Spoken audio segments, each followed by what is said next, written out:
This is the day that the Lord has made. Let us rejoice and be glad in it. Hi, I'm Pastor Emmy Swedland from Faith Lutheran Church in Morris, Minnesota. I share with you a reading this day from Acts chapter 10, beginning at verse 34. Then Peter began to speak. I truly understand that God shows no partiality, but in every nation, anyone who fears him and does what is right is acceptable to him.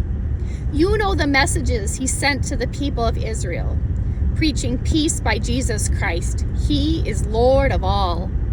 That message spread throughout Judea, beginning in Galilee after the baptism that John announced.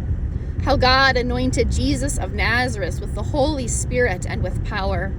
How he went about doing good and healing all who were oppressed by the devil, for God was with him.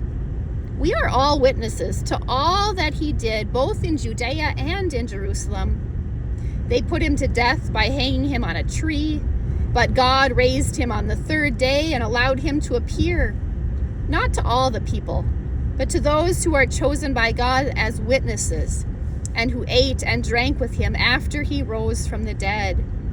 He commanded us to preach to the people and to testify that he is the one ordained by God as judge of the living and the dead.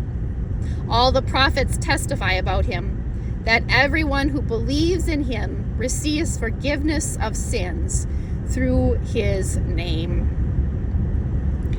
We put people in categories, don't we? Us versus them, friend versus enemy, that versus this. Me versus you. Jesus followers versus all others. How often do we do that? How often do we look at others through the rules of us versus them? But Jesus, that's not how Jesus sees things.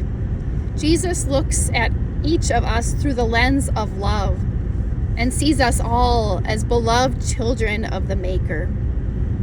Peter started to figure that out, that early follower of Jesus, that God shows no partiality, but in every nation, anyone who fears him, anyone who does what is right is acceptable to him. May our eyes be opened to see each other in this world as beloved children of God.